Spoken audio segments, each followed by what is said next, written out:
What's up, guys? It's KB. Make sure you subscribe to the Underground Sports Philadelphia YouTube channel. Click the bell icon down below so you don't miss a single video from us. And thanks for tuning in to another video from Underground Sports Philadelphia. Now let's get into it. Philadelphia, baby, you're going to love it. Best sports fans in the world. Actually, the worst, but that's what makes them the best. Want to know something really funny before I get into the intro? Nice little cold open for the people. I was watching the video go through, and I only hit the first recording button. I didn't hit the actual record button. So that video was just playing, and I was like, oh, we're going to start, and it's not even recording. I wondered what was going on and why it just said it was like recording, but there was no seconds ticking. I'm like, I was like, where's the recording thing at in the top left corner? Oh, my dumbass didn't hit it. But anywho, what is going on, OTB Nation? Welcome in to episode number 369. Damn, it's fine episode of the award-nominated, honorably mentioned, number 9 NCAA ranked, number 11 Philadelphia ranked, Outside the Box podcast, the official lacrosse podcast on the Underground Sports Philadelphia podcast network. It's KB and Coach Deej coming at you. We've got a very fun show for you. We're going to dive into the NLL schedule upcoming, recap the mini week that we had in week 18 as the March to May now turns the page to April as we are halfway through the surge for the NLL playoffs, kind of getting the playoff picture a little bit more clear. Not that much clear because it's still mucky as ever, but we are going to dive into all of that. The Cannons have a couple new coaches, a couple PLL retirements and signings have been made official, and then Deej will take us through the college weekend upcoming. Plus, on top of that, guys, this whole weekend we're going to have live streams on the Underground Sports Philadelphia YouTube channel that you won't want to miss. We're going to be live for Final Four on Saturday for the men's NCAA tournament. We are going to be live on Sunday at some point for the women's championship game and a little like co-opted golf stream as well, as Steve and I have placed some wagers on this week's golf event prior to the Masters. And then we will be live on Monday as well for the national championship to just react and then eventually crown our bracket challenge winner, which you are still very much in the running for. Not even in the running. Like nobody in our group has said anything about it, but I'm going to say it now. If Duke wins, I win. Yes. It is that simple. If Duke wins, I win. Because there's nobody ranked above me that has Duke. So if Duke wins their game and they win the national championship, I win flat out. So I was looking at, because this cool thing on the bracket challenge this year is like the group forecast tab. Like once the tournament gets more condensed, basically you have a 19.2% chance of winning. You need Duke to win their game, win it all, but you also need Auburn to advance to the national championship. Yep. So if you have both of those, you're in good shape. You have a 31.8% chance of top 5, 19.2% chance of top 3, and 19.2% chance to win it all. The only thing that is in your way is one member of the group who just needs Auburn to win it all. So basically, they have a 24.4%. I almost want Auburn to lose. I almost want Auburn to lose. Well, you don't want that because there is somebody who doesn't have as many points as you right now, but they're only 20 max points behind you that also need Duke to win it all and Florida to reach the national championship. Okay, so I do need Auburn to win. So that is in the mix Duke. There. Yeah. But you know who does have a top 3% and top 5 chance at 27.9% for each? That is one allegedly Carolina Chaos, Philadelphia Wings, athlete Blaze Reardon finishing in the top 5. So that's pretty sick. But you are fighting for not only bragging rights. I mean, you're going to finish number 1 in the company this year, which is pretty sick. Yes. I think that's like my second or third year in a row doing so, but yeah, because I know I'm not going to say too much. Not like I'm, the best basketball player in the company either or anything, but. Yeah, so you are in 7th right now. I'm in a two-way tie for 13th. Christian's in 15th. And Steve is 22nd. The OG is 28th. He got help because he got the entire Final Four correct. Matt is 30th. CFO Margie is tied for 34th. Stevie Mac's younger brother is also in that tie for 34th. Former Water Dogs beat writer Wyatt Miller is 37th. Tied with current Redwoods beat writer Phil Shore. Trying to see everyone else. Casey and Hoots got knocked out because they lost their winners. And yeah. So it'll be more than likely top 3 in the company will be UB and Christian. From an all-time clip, just talking about vibes. Man, bro, if you don't know that, you're not legit. Deej, can I just brag before we get into the meat the meat and potatoes of this episode? I got the entire women's Final Four correct. Okay. But not only did I get the entire women's Final Four correct, Deej, I also had a perfect Sweet 16. And due to me having a perfect Sweet 16 and getting the Final Four correct, that also means I had a perfect Elite 8. So if I get South Carolina and UConn in the championship game tonight, as we record this on Friday afternoon, I'll have a perfect Final Four and a perfect championship game if South Carolina wins it. Boy. Round of 64, I got 280 out of 320 points, so I got 4 wrong there.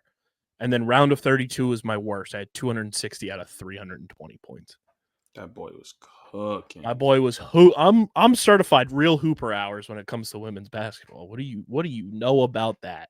What do you know actually, about I know that? quite a bit. I just didn't do. I know you do. I'm talking to the people. What do they know about that? They don't know. But here's the thing: I was gutsy picking UCLA because they had never been to a Final Four in school history, which is fucking crazy to think about. That's not gutsy because Lauren Betts is diff. And they got Kendall Rice at the point. They were low key stacks. That wasn't gutsy at all. Yeah, if anybody was watching any kind of women's basketball this year, they would know UCLA was the truth.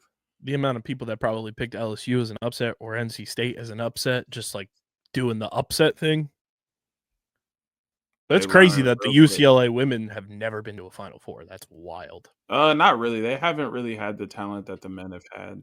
It's always one of those Mandela effect things, though, that like you just think UCLA, you think like dominant basketball school because the men's team back in the day was so good, and then obviously our lifetime they've had some great teams as well.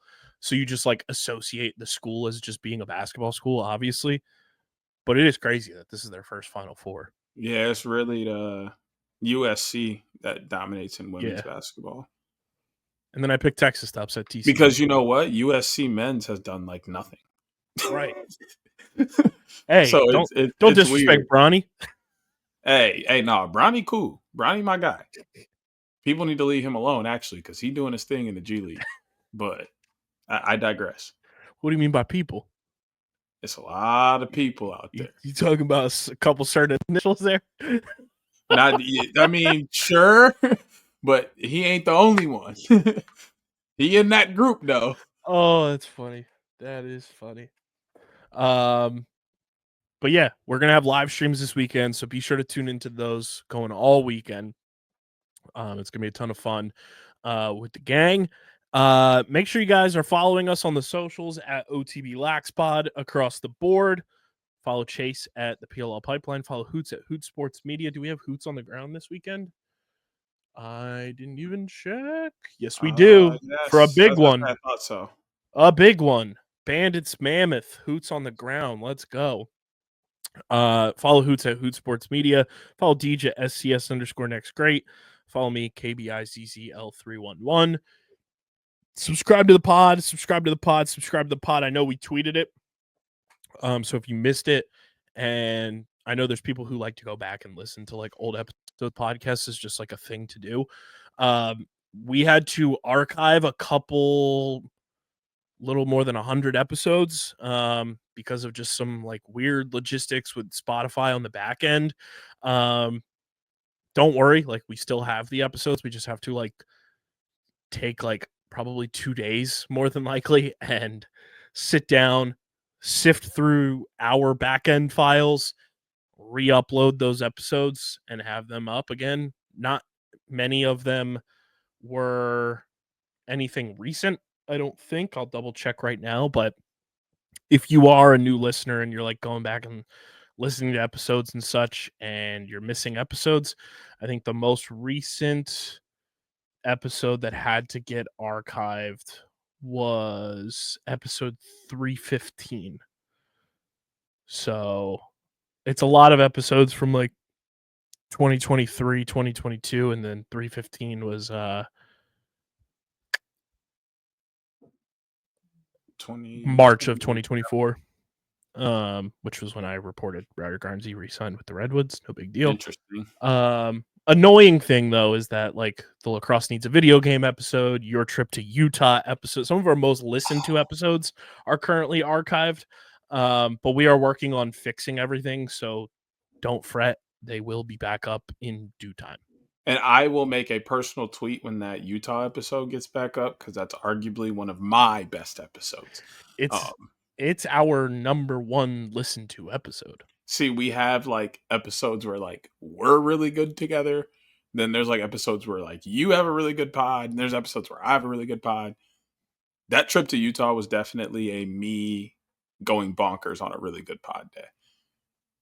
Yeah, we had some big episode numbers, which we had one do pretty well most recently when Zed got traded to the Water Dogs. That one popped off, apparently, as I look at the numbers here. Pretty wild. But yeah, subscribe on audio. Leave us a 5-star review. It goes a long way for helping this show continue to grow, helps more people find OTB, plus all of our podcasts here at Underground. And subscribe to the Underground Sports Philadelphia YouTube channel, youtube.com/@Underground Sports Philadelphia. Leave a like on the video, drop a comment in the comment section, and click that bell icon so you know whenever new videos go live. We're 50 subs away from 1,100. Let's get there sooner rather than later. Subscribe to the YouTube. And this show is proudly presented by our friends at Shootout For Soldiers. Guys, their schedule well underway for the 2025 season.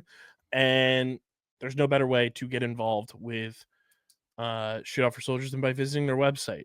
It is linked in the description. Check out all the events they have upcoming from Atlanta and Annapolis, Maryland on May 17th, Jacksonville, North Carolina on May 25th, Long Island, July 9th and 10th, Massachusetts, July 12th, Ohio, July 19th, Canandaigua, July 26th and 27th, Virginia on August 2nd and 3rd, Colorado on August 9th, Baltimore, September 5th and 6th, and Kansas City on October 4th.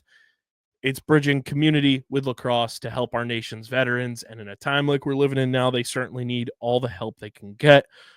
So use our link in the description or go to shootoutforsoldiers.com/events. Learn how to volunteer, donate, register, and get involved with Shootout For Soldiers. It's an amazing cause. And we love working with them. So use the link in the description and find out how to get involved, sign up for an event, register, become a sponsor, all that good stuff. And we thank Shootout For Soldiers for being a proud partner of the podcast. What's poppin', Coach Deej? How we living, my friend? Oh, well, we had spring break this week, so spring break. We got a chance to just rest, relax, and they got a chance to have some fun with family and all that. And we're back to work on Monday. We play a team out of Indiana, so honestly, it's been great starting the year with 2 games that don't quite matter as much. The first game was kind of just to get our feet wet, get guys some play time. Both teams were missing guys. So it wasn't like a fair, accurate look of how either one of those teams will look throughout the year. And then we play a team from Indiana, so this doesn't affect our state ranking or MPR of any kind. So if we win or lose, it doesn't really matter. Once again, a chance for us to get back out on the field and get back moving before we start conference play, which begins on Thursday next week. So we're going to be in the thick of it, but I think we're going to win a couple more games than we have in the past, and we're going to have a pretty successful year this year. So I'm pretty happy, but I got a chance to rest, take some naps and things like that. So I'm rejuvenated and ready for a good year. Taking in some good Michigan lacrosse, which I cannot wait to get into later in the show. That we will, but before we do, we got to dive into the week that was in the NLL. Our NLL wrap-up is brought to you by our friends over at Buff. Guys, the new season of Survivor is now out, and that means new Buff apparel is available for purchase from our friends at Buff. Check out the new Survivor Season 48 capsule, plus all of Buff's amazing items to protect yourself from the heat, the wind, the cold. All of that good stuff is available on their website. Use our link in the description to shop everything from Buff, especially that Survivor Season 48 capsule. And make sure you're protected from the heat, the cold, the wind, all that good stuff with our friends at Buff. Deej, the NLL Week 18 recap is here. The Buffalo Bandits fucked the podcast parlay by losing, which sucks because everything else hit. That sucked.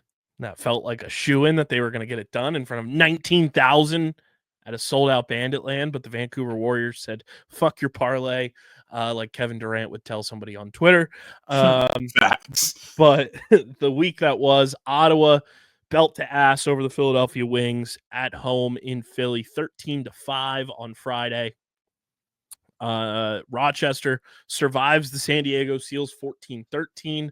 Vancouver, like we mentioned, they win at Banditland 13-12. Saskatchewan puts a nice little beat down on Colorado out in Saskatoon 17-12. And then in overtime, the Georgia Swarm outlast the Halifax Thunderbirds 13-12 to get a decisive victory and kind of keep their postseason hopes a little bit more alive than they were a week ago.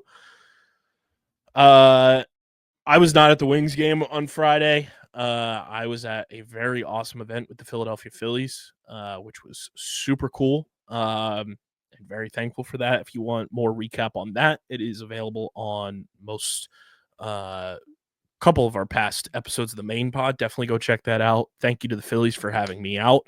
It was a blast, and we're looking forward to doing a lot more with the Phillies this year. So if you're a Phillies fan as well, stay tuned for that.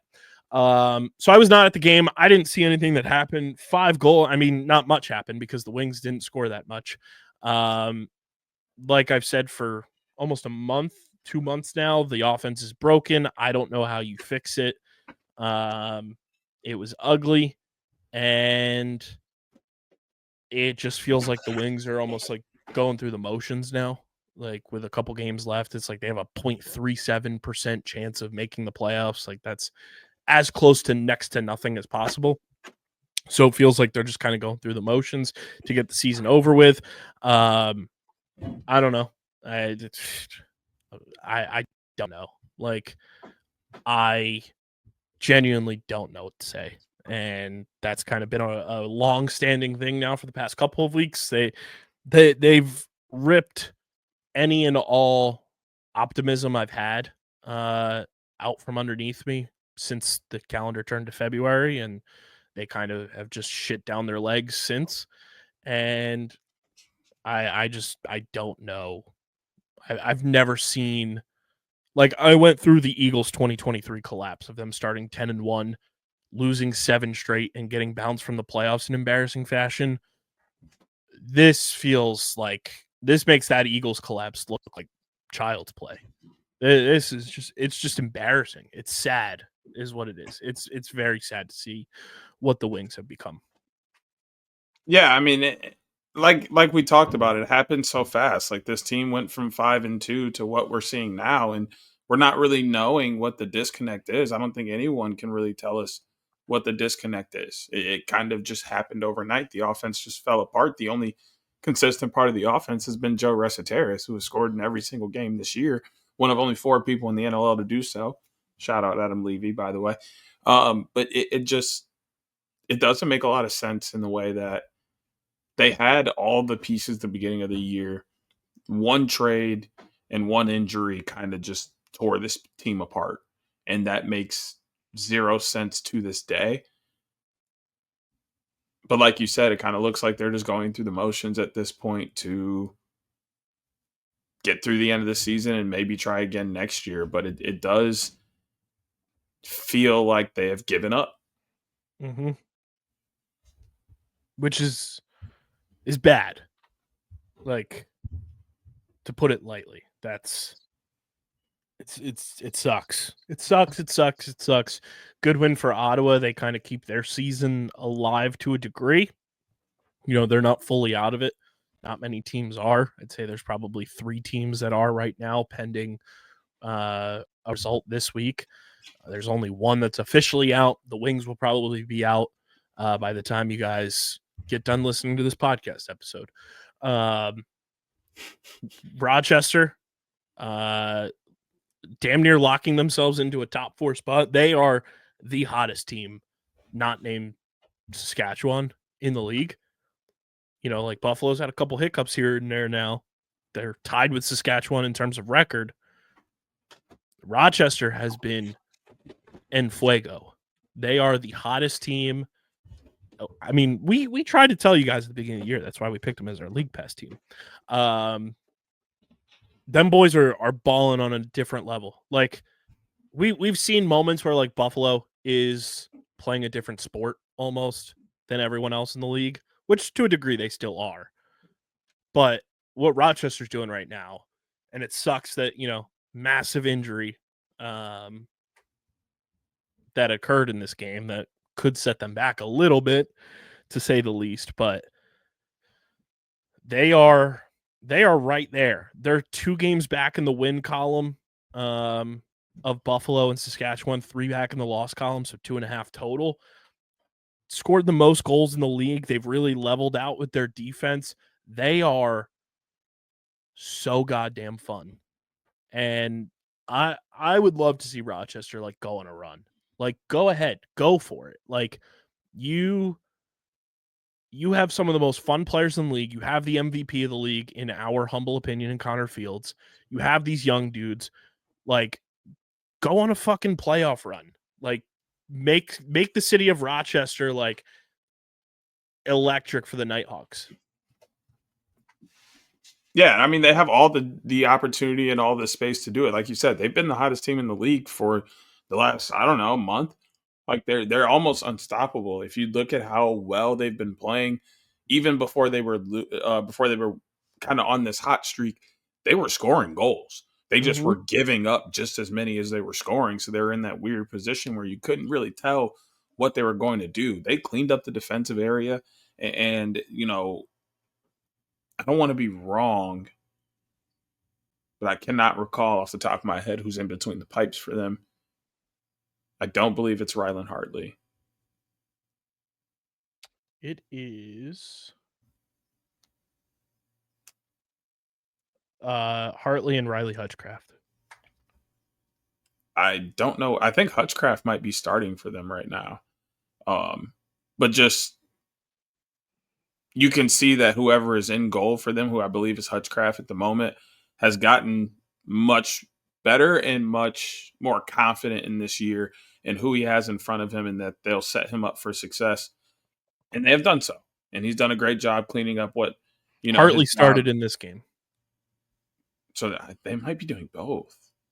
I really can't remember off the top of my head. Either way, the goaltending has cleaned up from what it was earlier in the year, and the offense is still firing on all cylinders. So they have a complete package to beat absolutely anyone in the league. Yeah, Hartley started in this one, had 40 saves. This is also, like, a reminder, like, this Knighthawks team started 1-4, which means they're 8-3 since they lost 13-6 right before the turn of the new year to the Buffalo Bandits at Banditland. Yep. And then they lost, in that 1918 insane game to the Thunderbirds. And then since then, any loss they've had has been super close, and they have not lost a game since they lost 11-10 to the Colorado Mammoth at home on January 25th. So literally from the moment the Wings season went to shit, the Knighthawks season went on a tear, because that was the first game that really sparked. I stand corrected, actually. Day after Valentine's Day, they lost 17-9 to Saskatchewan. So that's the last time they lost, was February 15th. Which is crazy. They're on an insane run right now. So like since the turn of the new year, let's say, they beat Georgia 16-9. They lost to Halifax 19-18. They beat Halifax 10-9. They lost to Colorado 11-10, and then they lost to Saskatchewan 17-9. They've lost 3 games since the turn of the new year. To playoff teams. Saskatchewan, Halifax, and Colorado, and have not lost a game in almost 2 months. That's championship winning lacrosse in the National Lacrosse League. In any league. But to go on a run like this that one is wild. So kudos to the Knighthawks, and a friendly reminder, Connor Fields is the MVP. Yep. I called it way back, like a month, 2 months ago now? A month and a half ago? We were both in full-blown agreement that it was his. I know he's not leading in a statistical category right now, but he makes everyone around him so much better. Top 5 in all the important ones. Correct. And you ain't got to lead. You just got to be at the top of the league, in my opinion, anyway. Yeah, he's 4th in goals, only behind Westberg, Jeff T, and his own teammate Ryan Smith. And he's 5th in assists behind Josh Byrne, Mitch Jones, Ryan Lanchberry, and Dane Smith. And he's 2nd in the league in points, only behind Dane Smith by 1. And he leads the league in shots on goal by a wide margin at 223. The next closest is Jeff Teat at 192. Yeah, quit playing with my boy. He's also no longer in the top 5 in loose balls, which sucks because that was a fun stat for him. Yeah, it was. Where's he at? Right. But I mean, he can't be. He's still top 10. He's still top 10. He can't be far. He's 8th with 136. That's insane. For context, everyone else that's in the top 10, it's Jake Withers at 193, Zach Courier at 159, Mitch DeSnew at 154, Robert Hope at 142, Joe Nardella at 142, Justin Inacio at 140, Jake Boudreau at 138, Connor Fields at 136, Graham Hossack at 123, Will Johansson at 123, and then Mike Messenger is at 111. Or he's 11th at 117. That's crazy. Like, he's got more loose balls than Connor Farrell, than Connor Kirst, who's been taking majority of the faceoffs for the Desert Dogs. He's got more loose balls than somebody like Eli Salama, Ryan Tarafanko, Matt Hossack, Connor Farrell. I forget if I mentioned him already. He's got more than Stathakis. Like, he's a forward, and he's in the top 10 in loose balls. Yep. It's insane. That's pure insanity. MVP. So kudos to the Knighthawks. They're absolute ballers, and I hope they go on a run. Vancouver goes into Banditland, takes down the defending champs, Christian Del Bianco. Unbelievable in that final sequence. But I do have to say this, Deej, and I hope our friends on the Bandits team don't take this the wrong way, because I know the Bandits social team refuses to follow us.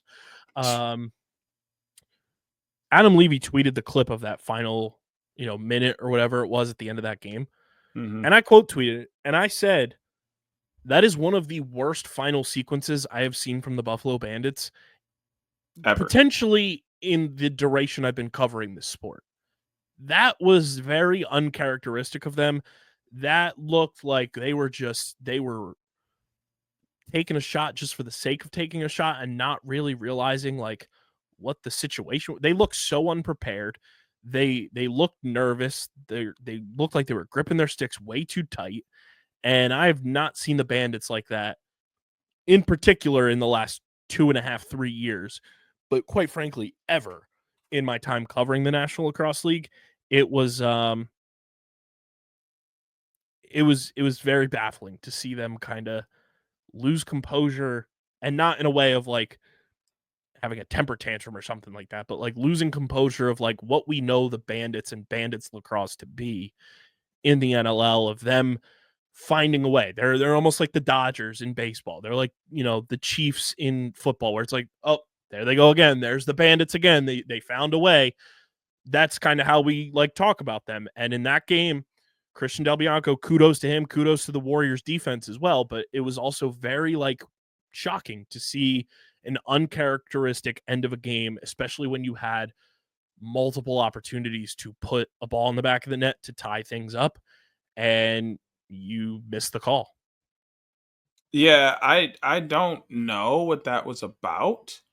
It kind of just looked like they were stunned, and not just from not just that moment, just the game in general. I think the whole game stunned them, that they weren't expecting to necessarily be in the position that they were in against, the Warriors, which would be foolish because the Warriors have been phenomenal this year.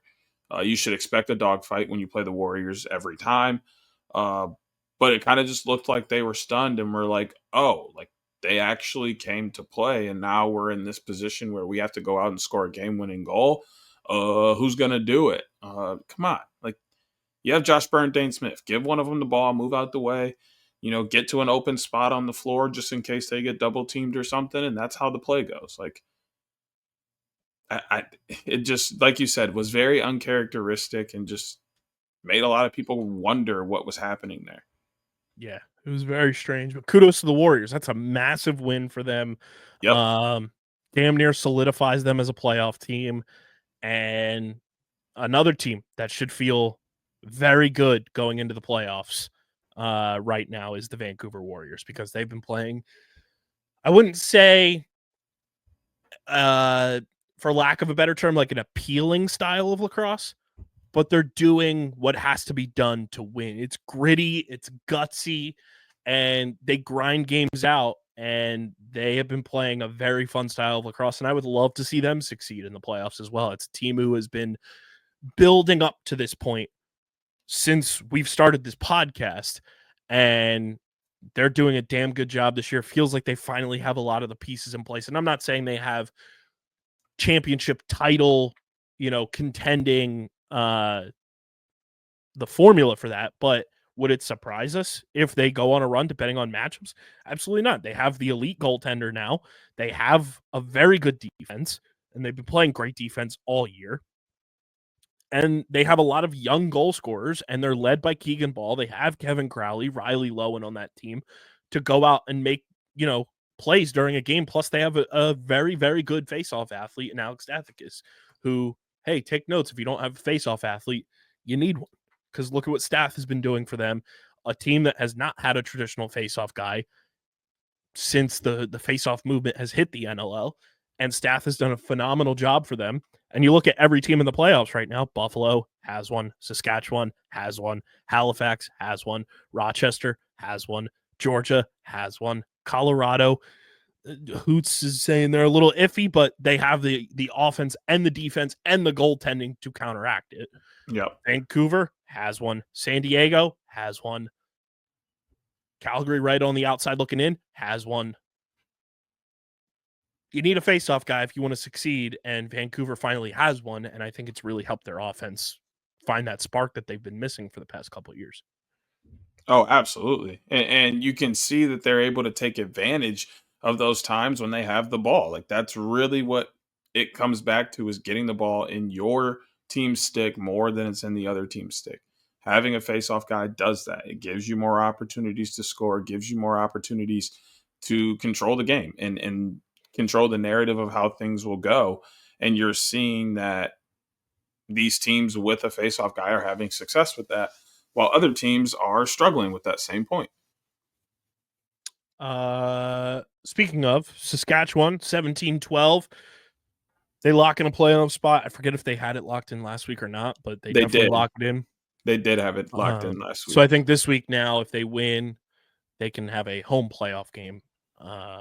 If they win this week, I think is the situation then. Or no, they actually might have locked it up with the win this past week, now that I'm remembering their social graphics. So I think Saskatchewan will be hosting a home playoff game, which is very exciting. Almost positive that they are. They win 17-12. This has been Saskatchewan for most of the year. They've had very few hiccups. They have been the class of the league, along with Buffalo, for most of the season, and showcasing a must-see TV style of lacrosse. Yeah, I mean, they have been phenomenal. I called it out pretty early on in the year when they were 5-2, 6-2, something like that. I was like, hey, I don't think this is stopping anytime soon. And newsflash, it's the beginning of April. It ain't stopped.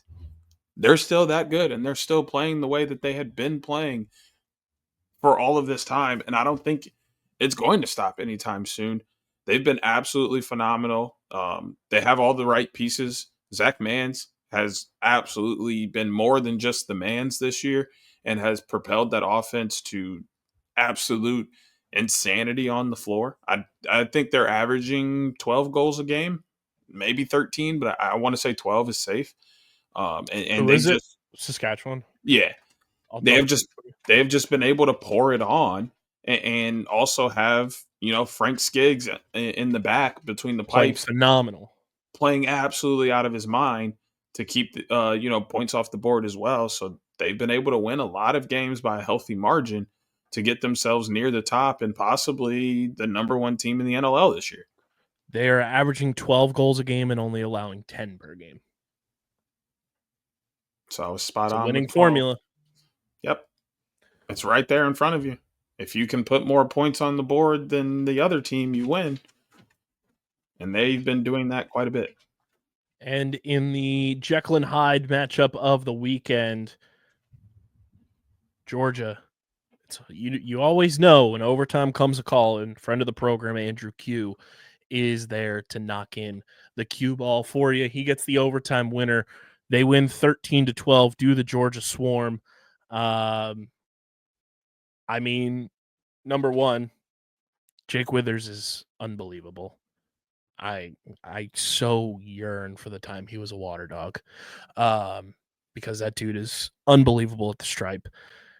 Very minimal penalty minutes in this game across the board, only 19 combined, which is rare, especially when Halifax and Georgia play each other. And when Halifax is playing, you typically see a lot more penalty minutes.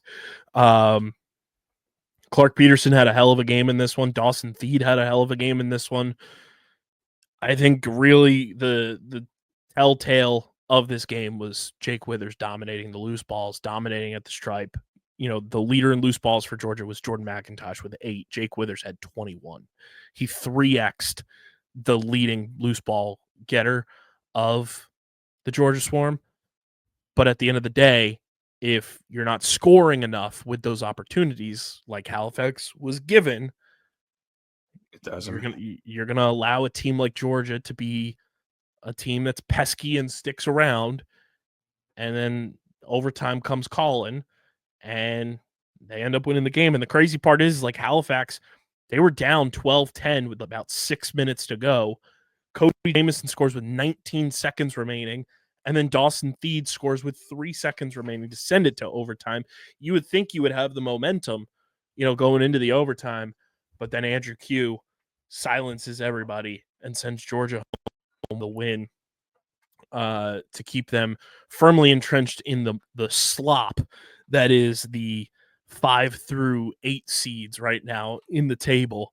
Because this you really got to bring in like 10, 5. You really got to go from it's maybe still, even 12. Like it's nasty down it's there. like 3 to 11, I would say. Just and nasty. Potentially 12 after this weekend because of a particular matchup. But the table looks like this. Buffalo is in the playoffs at 11-4. Saskatchewan's in the playoffs at 11-4. Halifax is 9-6. This starts the slop. Rochester is 9-7.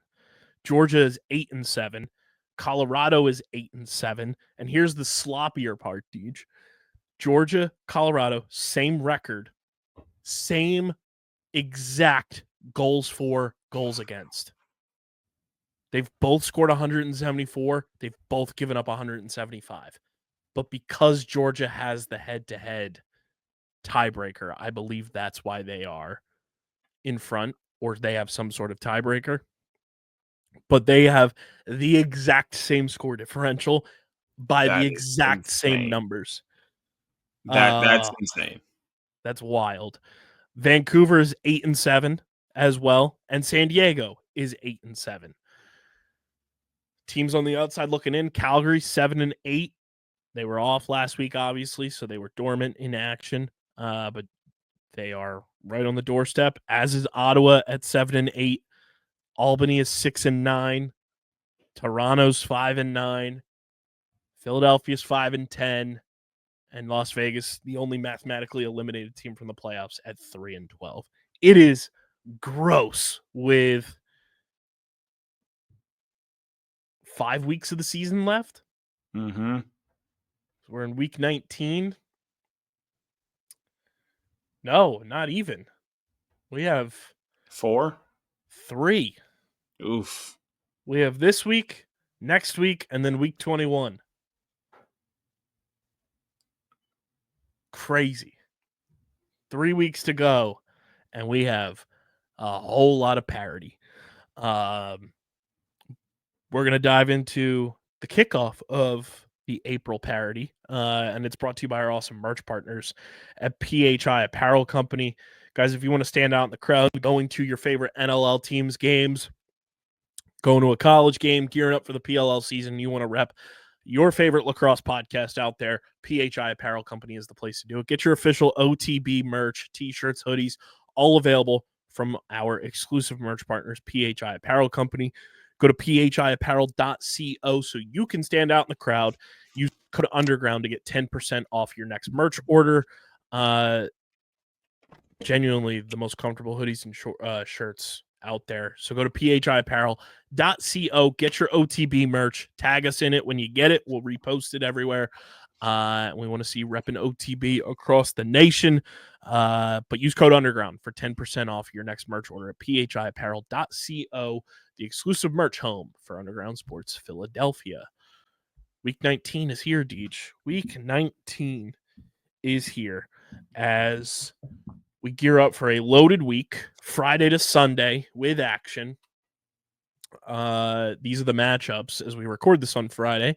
9 p.m., it's Calgary, Saskatchewan, Battle of the Prairie. Should be a doozy of a game, a big one for Calgary, a big one for Saskatchewan in terms of trying to clinch that number 1 seed. 10 p.m., Albany and Vancouver. Frisky matchup there as Albany season is back from the dead. Another Jekyll and Hyde matchup on Saturday at 6 Eastern as San Diego heads to Halifax to take on the Thunderbirds in the Purple People Eater matchup. 7 Eastern, Ottawa goes to Rochester. 7:30 Eastern, the Wings go down to Georgia. 9 Eastern, Buffalo is at Colorado. And then on Sunday at 5 Eastern, it's Toronto at Las Vegas. What are you looking forward to this week in the NLL, Deej? Obviously, I'm looking forward to the fact that things start for me and end for me on Friday. I'll have my mood for the weekend by, the end of this recording, basically. Calgary's either going to win or lose, and that'll set my pace for the whole weekend. So it's kind of cool to see them get that game in early play, and then I'm able to enjoy the rest of the weekend. San Diego, Halifax, and the Purple Eater battle. People Eater? All of it, yes. I call them. You don't want to know what I call the purple teams around me. You said, look at it. Look at it. I want all of you to look at it. So that game's going to be great. Philadelphia, Georgia is always fireworks, even if one of the teams isn't that good. Somehow they still decide to just compete with each other. I find it great. Buffalo, Colorado actually should be fun and a very important game for Colorado, and honestly important for Buffalo if they want to remain at the top of the rankings. Albany, Vancouver might be game of the week, as that's so interesting with the way those two teams have played recently. Albany's back on the up and up and looking to make a push for the playoffs, while Vancouver is, like we said, one of the hottest teams in the league right now. Kyle Jackson's on his U grind. Where were you when Kyle Jackson saved the Albany Firewolves season? Facts. And if you don't know what we're referencing, you ain't real. That episode might be archived, so don't worry. Stand by. It'll be back soon. Also that.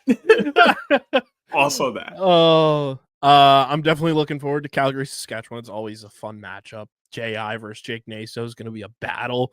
Rosie versus Frank Skiggs. Great goaltender matchup.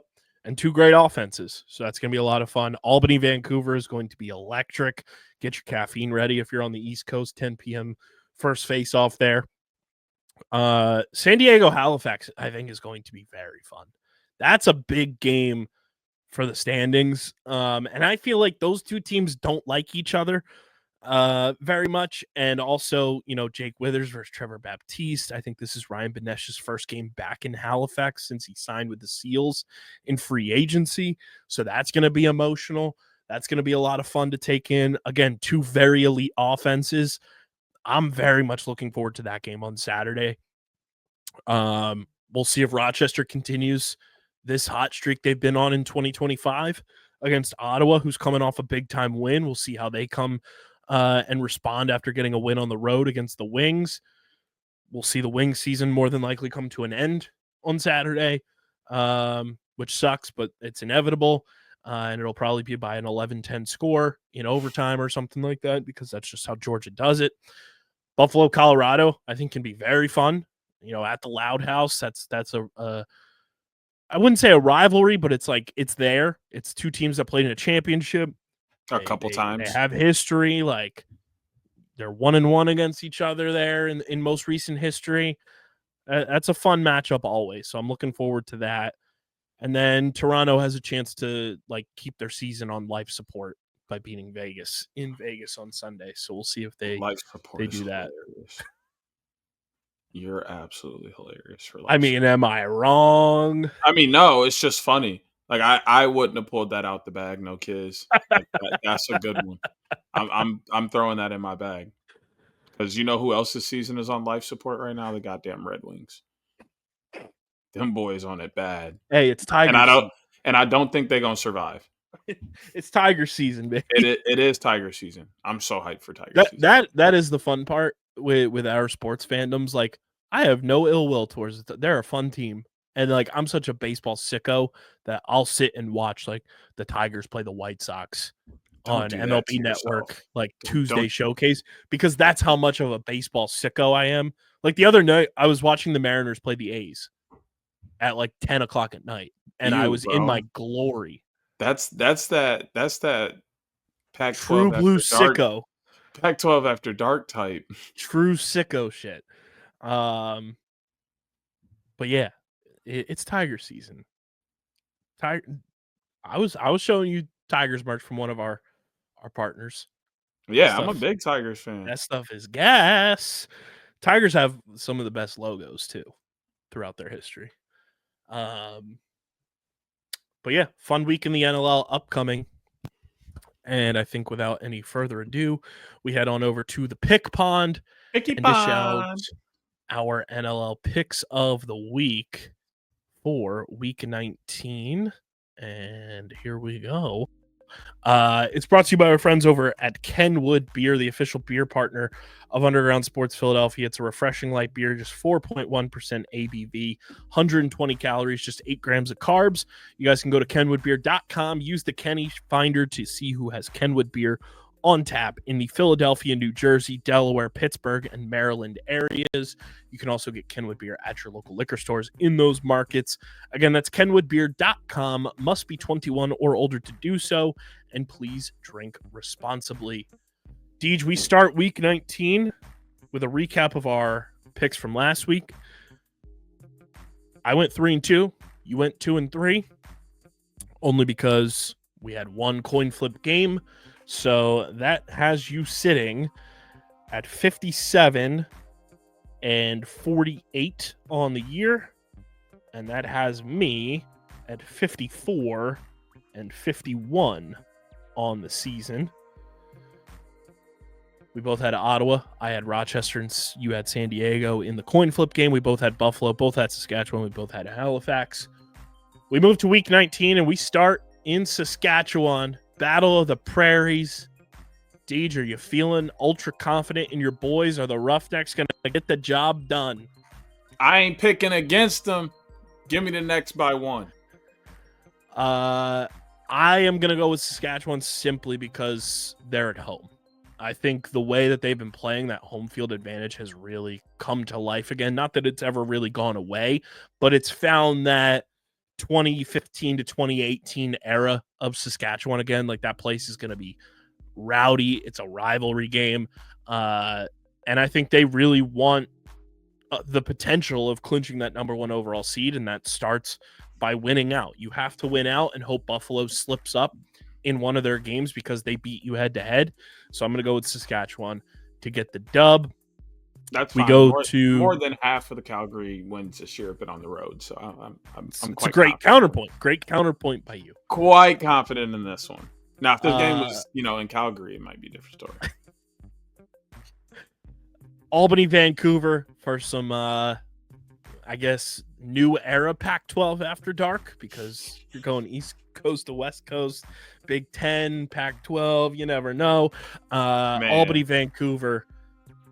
I just think Vancouver's playing so well since Christian Del Bianco came into the fold, and it's tough for me to pick against them right now. So I'm going to go with Vancouver to get a gutsy win at home in front of their home crowd, coming off of a big-time massive win against Buffalo. I think they respond in front of the home crowd and silence Albany in this one. Yeah, I have to agree with you. I think this one comes back to consistency. Vancouver has been a little more consistent than Albany. Well, scratch that. Let me say that. Albany's been consistent because the beginning of this year they were consistently bad, and now they're being consistently good. I just don't trust them to be consistently better than Vancouver, who has been good for more than most of the year. I agree. Jekyll and Hyde Bowl, San Diego at Halifax. How do you see this one going, Deej? I think I picked Halifax the last time they were in a home game. For some weird reason, I'm going to pick them this time too. I have been burned a couple times by San Diego, and I'm going to trust Halifax to not burn me this time. I think it's going to be a very close game. This won't shock me if it goes to overtime. I'm very happy Trevor Baptiste is back because I think this makes it more of a game than it would be if Trevor was not available. But it's always tough for me to pick against a team that has Westberg in a situation like this where it is two neck-and-neck teams. And I think San Diego needs to get this win to really give themselves a little bit of breathing room for the playoffs. So I'm going to go San Diego to go on the road and get a win against Halifax. Ryan Benesh going back to the nest. I think he's going to have a big one to pop out and showcase for his former fans. So I'm going to go with the Seals. Ottawa and Rochester. Are we on the same page for the hottest team in the league, Deej? Yes, I'm going with Rochester. I am not trusting Ottawa as far as I could throw them. And I believe we're on the same page that we will have a eulogy and a funeral for the Philadelphia Wings season this time next week, and we're both taking the Georgia Swarm. Yeah, I can't trust them right now. Sorry. I want to, but also Lyle Thompson's on the other side, and I chose against him last week. I ain't doing it 2 weeks in a row. Lyle Thompson, Brett Dobson, Miles Thompson, Lakers in 5. Buffalo and Colorado at the Loud House. Little Saturday night NLL action. How do you see this one playing out? I'm going to have to go Buffalo, and I'm leaning on the air of Connor Farrell opposed to, Colorado not having that. I think this may come down to a very close game at the end, and I think they are very comparable in every other spot, but at the faceoff stripe, where Buffalo has the edge. Yeah, I think this game's going to be very close. I think it's going to be physical. Great goalie matchup. But I think with Colorado also being down a bunch of their players, and this also goes to say Chris Kluche is on the injured reserve list, I do think Buffalo has more consistency across the board to get this job done. They're coming off a shitty loss last week too, for their standards of play. So I think they're going to want to bounce back against a team that's kind of a pseudo rival to them. I'm going to take Buffalo to get the dub. And then we go Toronto, Las Vegas, the life support matchup of the week. Does Toronto have what it takes, Deej? Are they going to get the job done? Yeah, they'll be Vegas. They'll be Vegas. Weirdly. Don't ask me why I think that, but I do. Would it be absolutely hysterical if they didn't? Yes. And that's no offense to the players. That's just our weekly shot at their owner for being a certified stooge. Just a dummy. Big time dummy. So there it is. Our week 19 picks of the week. Deej has Calgary, Vancouver, Halifax, Rochester, Georgia, Buffalo, Toronto. I have Saskatchewan, Vancouver, San Diego, Rochester, Georgia, Buffalo, Toronto. And those are your NLL week 19 picks of the week, brought to you by Kenwood Beer. Little light week in the PLL to a degree. Our PLL insight brought to you by our PLL App Code. Guys, download the PLL app. It is the one-stop shop for all your PLL news, notes, trivia, and gamification of the fastest growing sports league in North America. You get articles from the beat writers, trivia, Adam Lamberti's big board, whole bunch of stuff that is so valuable as a fan of lacrosse, as a fan of the PLL. Go into that bad boy. When you level up in the app as well using experience points, you get free stuff unlocked, like discounts in the PLL shop, potential ESPN Plus subscriptions. A whole lot is available because it's gamified. Download the PLL app, and when you use code OTBPOD, that's code OTBPOD, in the redeem code section, you get 500 XP on your account. Again, download the PLL app and use code OTBPOD in the redeem code section to get 500 XP on your PLL app account. Deej, the Cannons, we thought you were in the running for just a short while, but the Cannons have announced their new assistant coaches. You know a little bit more about one of them than I know about both of them combined. But John Odierna and Alec Jernstedt have been named the assistant coaches for the Boston Cannons. I know Brian is hype about Odierna, obviously. Shout out to Pacino Stan 88. But your thoughts on the Cannons bypassing you as a potential coach and your actual thoughts on the hirings. I just want to let y'all know that I'm absolutely devastated that they wouldn't even give me a call, an email, just be like, hey, so like we heard that, you thought about it. They didn't even do that. They didn't even give me enough of a head blow up to, feel like I actually had a chance, knowing that I didn't. It would have felt good. But nonetheless, I'm actually very happy for them. I think a switch up of freshness that we haven't seen. I think there's some styles that are being brought to the game that we haven't seen at the professional level. If you watch Syracuse's defense, the way they play and the way they play, and then the way that they are able to clear the ball, I think he can bring a lot of that to the PLL, and they're going to be able to be very successful because Syracuse does a phenomenal job on the defensive end of the ball and does a phenomenal job clearing the ball, which is why they have been near the top of the country for the last couple of years as Odierna has been there. I expect him to bring all those kind of things to, the PLL as well. And also, if you look at the athletes that they already have in Boston, he's able to come in and work with what he has, plus add to that. I'm really excited for that defensive part of the team to catch up to the offense.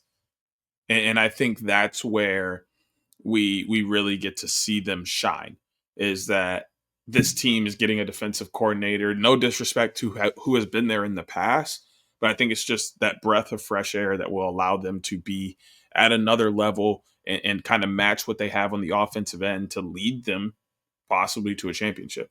But I know absolutely nothing of the offensive coordinator and what he will be bringing to the squad. So looking at things, so Jernstedt is the only head coach that Grove City College has ever had. He has built the program from the ground up. Nice. Shout out to D3. That's awesome. He also is, it says currently leads, so I'm assuming that he is the head coach of the Puerto Rico men's national team. Oh, sick. So that's pretty cool. He's also known Coach Hallman for over 15 years, dating back to their time coaching UNC camps together. And I just got to say, Brian Holman, Brian, number one, we need you to come on the pod. But number two, yes, we know what you were saying here in this quote about Coach Jernstead. Deej, quote from Coach Brian Holman.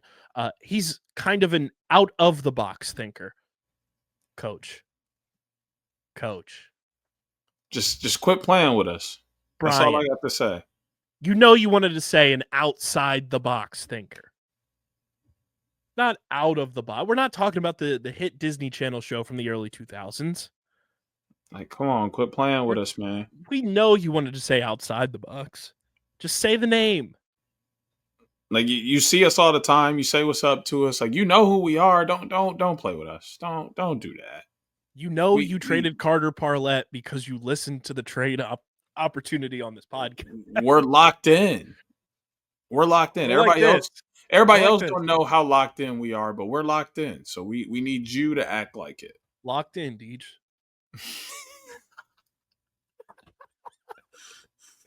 Yo, when you hear us say that we're locked in, just know we standing like this.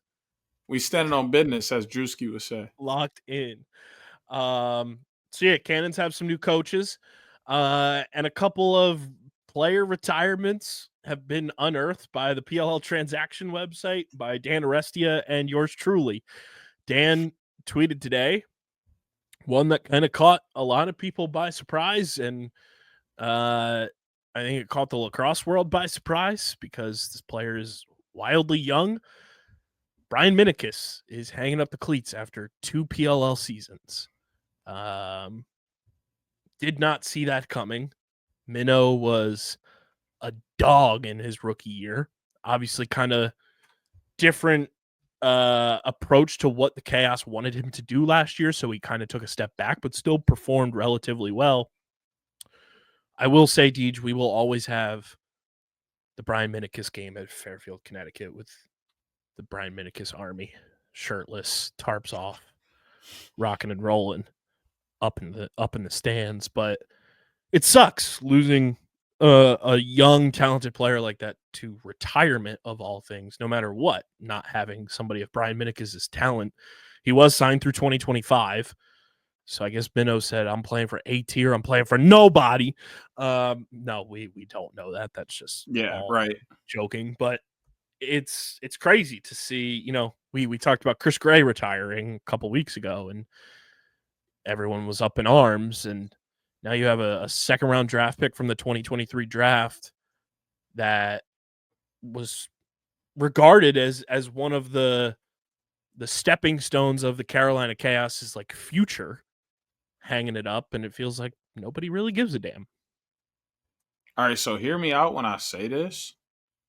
I'm starting to think that some of these younger guys are coming in with the mindset of, I'm going to play a couple years to live out my dream, and then I'm getting on. That's starting to kind of become somewhat of a trend. It's not like with a lot of guys, but I think it's a significant number to start to throw that out there and think about it. Is some of these guys are coming in with the mindset that this is not a long-term thing. I'm going to come in and get, the experience for a little bit, get a little bit of cash, enjoy it, then get out of here. I ain't mad at it.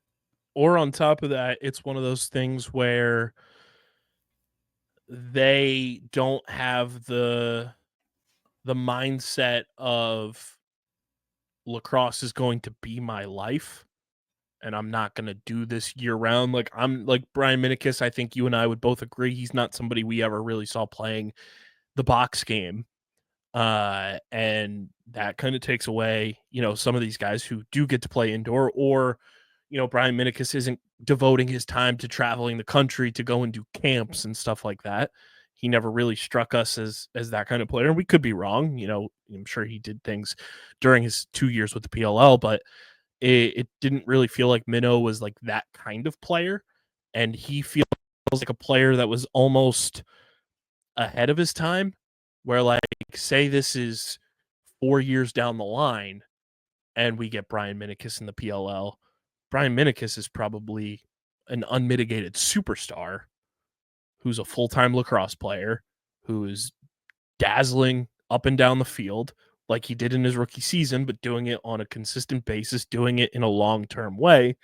And it's one of those things that Paul talked about at the end of year awards gala last year when they had the Sports Business Journal kind of panel before the awards, and they're working towards like trying to tell guys like, hey, come in with the mindset that like lacrosse is going to be your job. Like, don't think about taking these, big corporate jobs or these finance jobs that a lot of guys do end up going into. Not that there's anything wrong with that, but like if you're going to be a lacrosse player, plan for that to be your career. We're trying to set you up to do that. Yeah. Right. I don't know. I still think some guys may not think it's necessarily realistic yet either. Because they haven't seen it. Because they haven't seen it. So I think they're still coming in like, hey, I know that like I would love to be a professional lacrosse athlete for, a substantial amount of time, but realistically in my life, it's probably only good I do it for X amount of years and then move on. Which like I totally get for a sustainability piece and long term. So I don't know. It's a weird place to be in right now with the sport and the league, but the next, I think, 5 to 6 years will really kind of answer some of those questions for us. And hey, if Minnow wants to, hop on the pod frequently, like we are wildly open to Brian Minicus being part of this program anytime he wants. Yes. We could use a third since, other people are recruiting former pros onto their podcasts. Not going to say any names.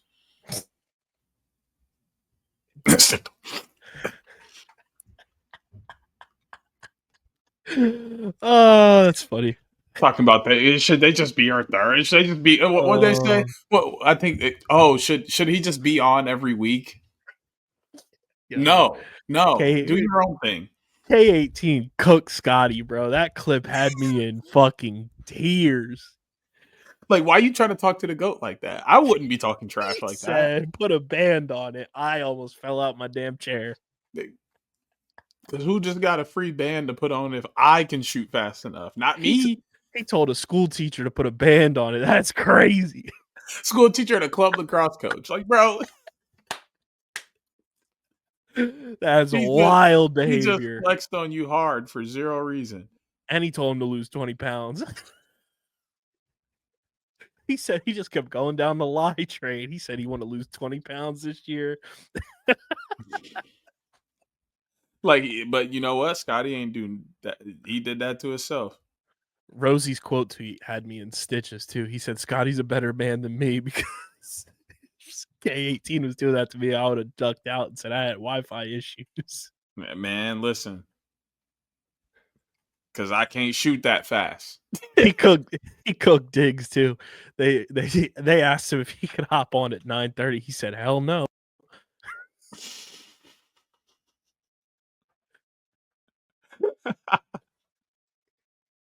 He said, kids go to bed at 8. I'm down in bed at 8:15.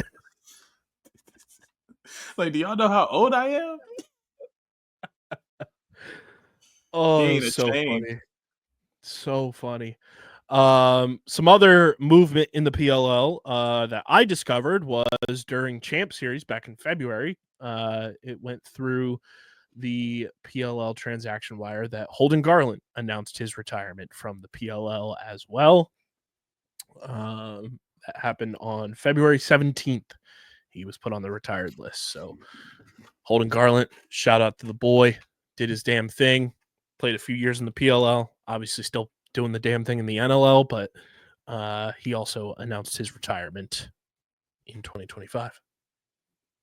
That's so wild. Like, it was just out of nowhere. Like, it doesn't surprise me. I think he enjoys the box game a little bit more. I think that's more of his style, and he's probably going to look to play summer box and kind of just be a box player year round, which is starting to become somewhat a trend with box players as well. So, like I said, not a surprise, but it does suck to not have been able to see him really do anything in a Woods jersey.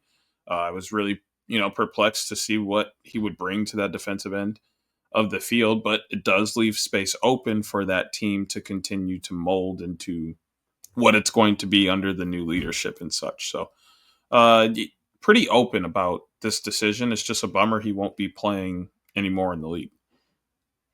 Yeah, 100%.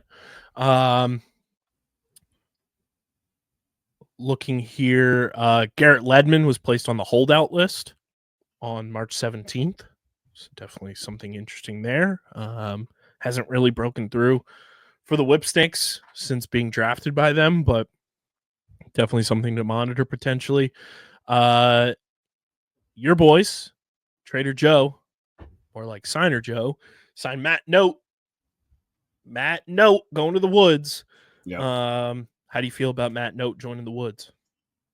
I am actually pretty happy about it. I think the more goalies that are in your locker room, the better, not because of who they are as people, but I think that's one of those positions that needs competition. I think that if a goalie gets complacent and there isn't anyone behind them, they start to kind of just relax a little bit and start to play a little uncharacteristically. So that's a position that I like to see some different personalities and such in the room. And all of them are so vastly different, which means they all have things to learn from each other and a chance to really bond and grow. Is Matt Note is completely different from Chase Erlin, who's vastly different from Jack Kelly. So I love the current goalie room that is with the Redwoods, and I'm just excited to see the way training camp goes and how that goalie battle unfolds. And I do still think it's Jack Kelly's job to lose, though. Agreed. And I forget if we touched on this or not last week, but Ricky Miezon was released into the player pool. I would love to see Ricky wind up on another team. What team exactly? I'm not sure where his style of play fits, but I would love to see Ricky get a shot. I also think Ricky could be one of those players that winds up as like a mercenary for Sixes and for a champ series, roster type of situation. But I do think Ricky has the talent and the ability to compete at the professional level in the sport of lacrosse, and I would love to see Ricky get another shot somewhere. Absolutely. Ricky should 100% get one. Champ Series is a great place for him, and he may even do what a lot of other guys have done from Champ Series, is find his way on another roster in a place where he really fits into their D-mid room. So I'm just really open about a lot of moves the Redwoods are making because basically everything is brand new. It'd be cool to see him go to the Chaos. We talked about their short stick D-middies, a couple weeks ago. Obviously, the Carter Parlett trade happens. Pat Resch is back, but to see him go compete in training camp with a roster that it obviously feels like Spencer Ford and Roy Colsey value a lot of what guys were doing in Champ Series and taking away their Sixes experience. So I think he would fit in there pretty well and give them a different look at the short stick D-midi position than they've had in years past. Obviously, Pat and Carter Parlett and Ian McKay, they're more agile and twitchy and shifty type of short stick D-middies. Obviously, Ian's physical from his box background and everything, but Ricky's like big, strong, dodgy short stick D-midi that can also shoot if need be. I think he'd be very fun in that short stick D-midi room. So Spencer Ford, Roy Colsey, if you're listening and you do sign him, just credit us first. Please, because nobody else likes to, and it's actually kind of frustrating.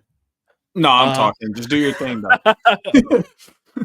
Speaking of short stick D-middies, back from the dead, and by dead, I mean a long hiatus from the PLL after carving out what has been a fantastic NLL career for an American-born player. TJ Camizio is back in the PLL, everybody. He was on the 2020 PLL Island champion Whipsnakes in their bubble and then played one game in 2021. And now he is back with the Boston Cannons after being in training camp or just on the roster with the Chaos at one point as well a couple years ago. But he is back from the player pool. I am very, very happy to see TJ Camizio back. I was stunned when he just was not on a roster, and we don't really know why, whether it be his own personal decision or teams just didn't see the intrigue in signing TJ Camizio, which I think is a mistake. But I'm very happy that Brian Holman and his staff see the value in a player like TJ Camizio because I think he's one hell of a lacrosse player. And I hope he makes his team and brings a different look in their short stick D midi room that they don't typically have. Obviously, they have some bona fide superstars in that room, but TJ Comizio is a bona fide superstar that I think a lot of new PLL fans don't really realize how damn good of a player TJ Comizio is. Yeah, because I mean, he hasn't had a chance to really shine in the PLL because I don't think he's been in a system that fits his style of play, which is weird to say because kind of every team in the PLL should fit his style of play, just with the way that the league is formatted. But every team has their own style and does different things. He hasn't quite found his home yet, but I do think that the Cannons and the way that they use their midfielders, both on offense and defense, kind of allow that opportunity for him to finally be in a position where he can be uberly successful and not just pretty good. And I think that's what we've seen from him so far in the PLL is he's just been pretty good. So people aren't really grasping who TJ Comizio is.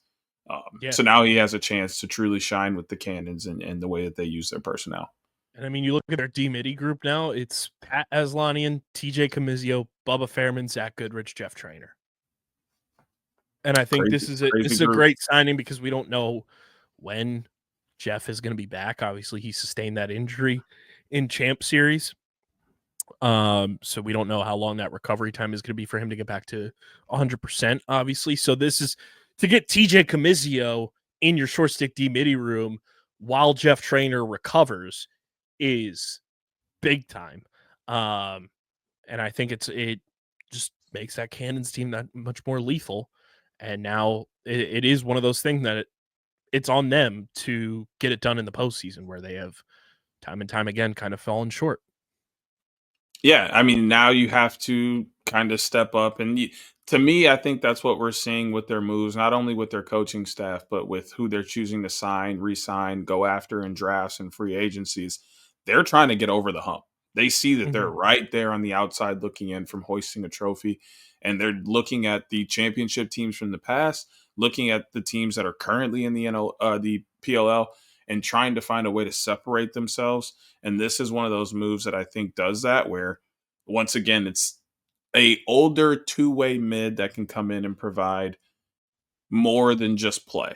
I think that's the part that brings TJ Comizio to this team is that experience that he has at so many different levels in the game of lacrosse and how he can be an asset to the Cannons in a playoff run. And the crazy part is he's not old. He's in his prime. He's 28 years old.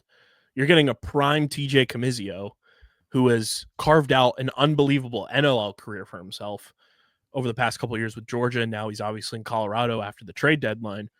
But TJ has been a baller in the NLL and been one of the most undervalued players because of the markets he's been playing. And he hasn't been in the spotlight really.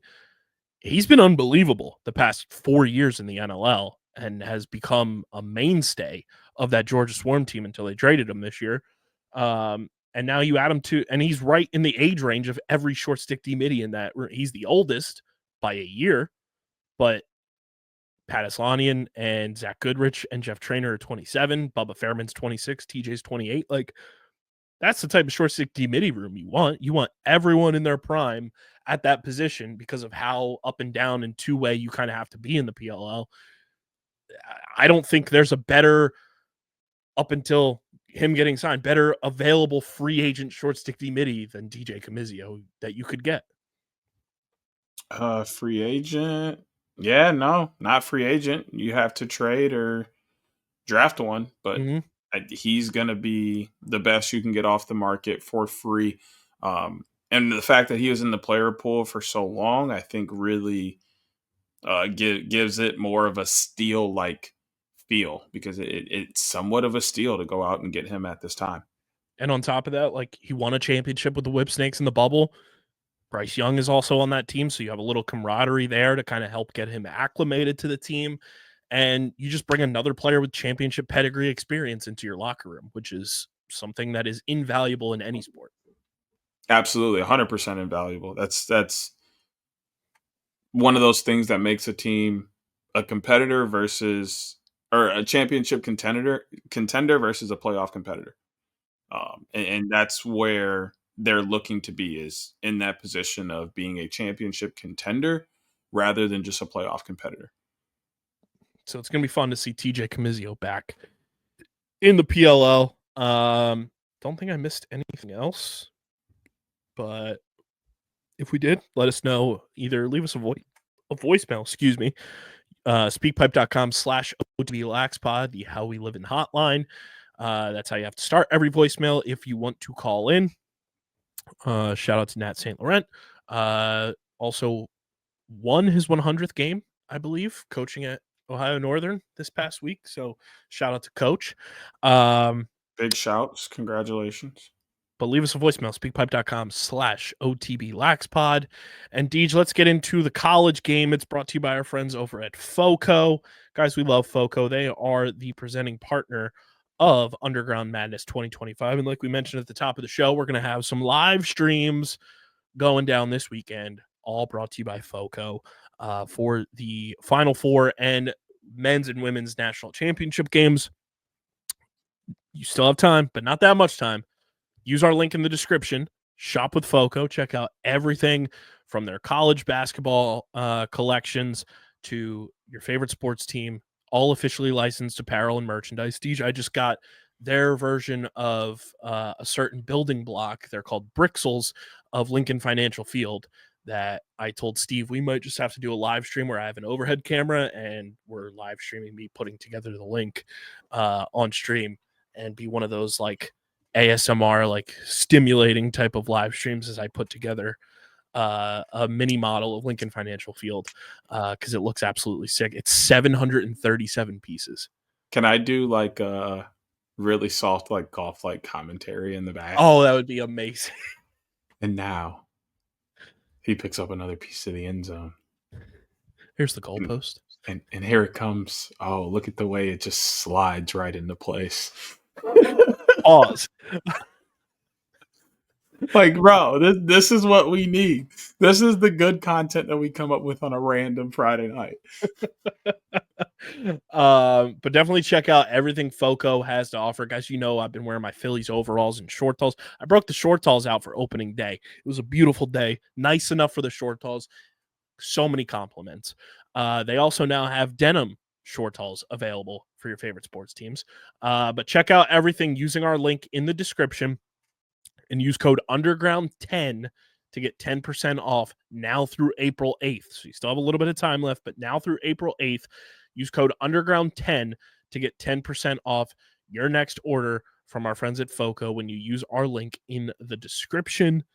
Shout out to FOCO, the presenting partner of Underground Madness 2025. Deej, I'll pull up the TLN games, but take us through the college weekend that we have upcoming. I'm sure it's going to be a doozy of a slate. Yeah, so first I'll start with the best news. Michigan is 2-0 in the Big Ten. L's to Johns Hopkins, L's to Maryland. Y'all can go fuck off. Michigan runs the Big Ten as of now. Obviously, that team down south I won't say too much about because they're having a good season for the moment. So actually would love the scenes if they were battling at the end of the regular season for Big Ten regular season champs, both undefeated going into that game, would literally make my head explode. But, you know, I do like what I saw from Michigan last week, a phenomenal game against Johns Hopkins. And then I want to shout out once again, Coach Nat picking up his 100th win at the collegiate level, coaching those Ohio Northern Polar Bears who have beat my Adrian Bulldogs a couple times. But those Bulldogs have also come out victorious in some of those games. Speaking of my Bulldogs, they got a huge victory this past not even this past weekend, just yesterday. They played Calvin University, who not too long ago, last year, beat us in overtime after some horrible calls, put them in a position to be successful. And we came back, mollywopped them 20-12 last night. Michael Jonas, congratulations to you, sir. He now holds the program record for career assists at 115 and counting. And he also set single game point record with 12, 8 goals, 4 assists. Phenomenal game from 2-9 in yellow yesterday. So Shout out to my Bulldogs. Now let's get into the upcoming week that we have in college lacrosse. Slate doesn't get started till noon on Saturday. Noon on Saturday. ESPN Plus, we got Loyola Maryland still looking for their first win of the year against Bucknell. This is an opportunity, a pretty solid opportunity for them to grab that. Canisius and Mount St. Mary's, Denver and St. John's, all ESPN Plus at noon alongside Vermont and Princeton, who are also 4 p.m. at noon. Fairfield, who lost their first game of the year last week, will take on Hofstra at noon. Richmond and Hobart battling at noon. Richmond, my Spiders, all the way up to 10 in the country. Shouts. I really like the season they're putting together, and they're going to be probably a playoff team, an NCAA tournament team that could make a run. Cornell, number 1 team in the country, ESPN Plus at noon, taking on Brown. Sacred Heart and Quinnipiac at noon, ESPN Plus. St. Joe's and St. Bonaventure, also at noon, ESPN Plus. Georgetown takes on Marquette at 1. ESPN Plus, 1 p.m. Duke and Boston, 12:15 there. 1 p.m. ESPN Plus, Harvard and Dartmouth, 11 and 18 respectively. 2 p.m. 6 Army takes on Colgate on ESPN Plus, right alongside Jacksonville and Queens at 2 p.m. Plus, ESPN Plus, 2 p.m. Plus, 2 p.m. on ESPN Plus. Also, 2 p.m. ESPN Plus, Mercer, Utah, Bellarmine, and Air Force. And then 2 p.m. on ESPNU, Ohio State and Johns Hopkins. And 2 p.m. ACC Network, Notre Dame, Syracuse. Johns Hopkins, Ohio State is 3-seeded Ohio State, 17 Johns Hopkins. And then Notre Dame, 5 in the country, taking on 7 Syracuse. ESPN Plus at 3 p.m. UAlbany and Binghamton. Also, UMass coming in at 16th in the country against High Point, Siena, and Manhattan. ESPN Plus at 3 p.m. Yale and Penn, 3 p.m. ESPN Plus. ACC Extra, 4 p.m. We get Virginia and North Carolina.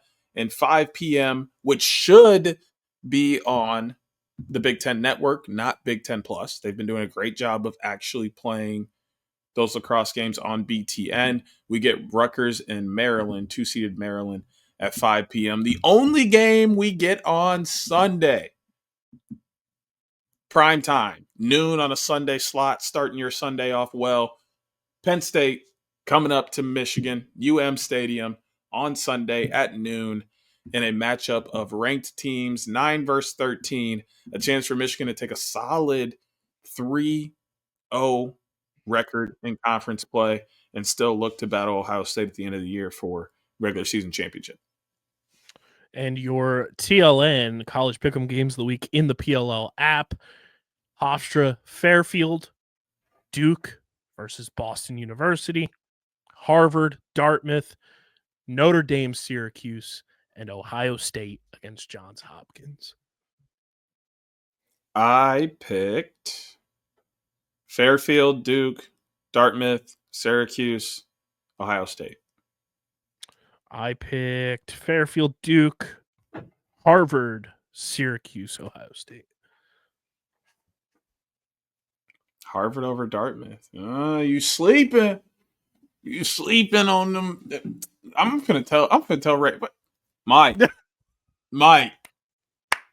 Yeah. KB don't believe in Dartmouth, bro. Got to get him out of here. You know what you got to get? I'm on their website right now. They got hats that say it. You got to get a Richmond Law hat. Yes.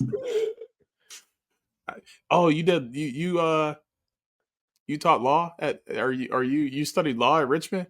Nah. Just the DJ law exists because of Richmond. The Richmond clause.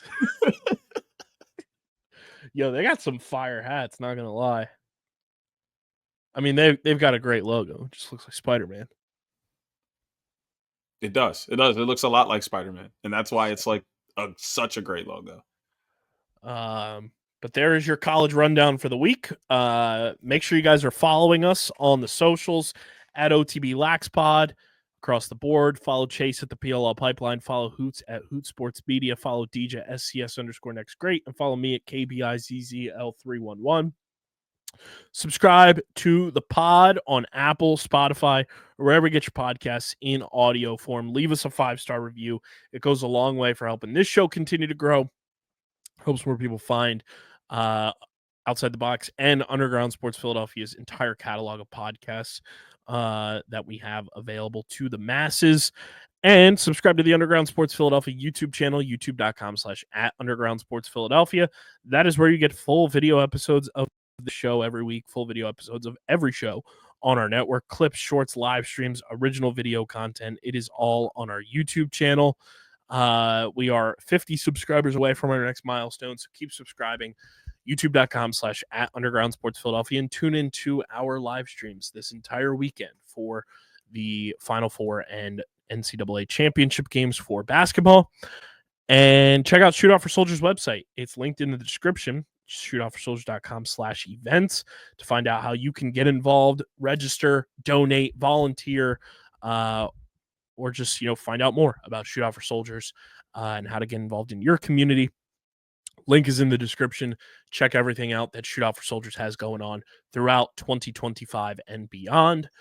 And this has been episode 369, Damn It's Fine, of the award-nominated, honorably mentioned, number 9 NCAA ranked, number 11 Philadelphia ranked, and of course viewable on YouTube, Outside the Box podcast, the official lacrosse podcast on the Underground Sports Philadelphia Podcast Network. For Deej, I'm KB. Enjoy the weekend of lacrosse. Enjoy the Final Four and the championship game. We'll be back here next week, more than likely with a funeral and eulogy for the 2024-2025 Philadelphia Wings season. But until then, we're getting the heck up out of here. Peace. Peace.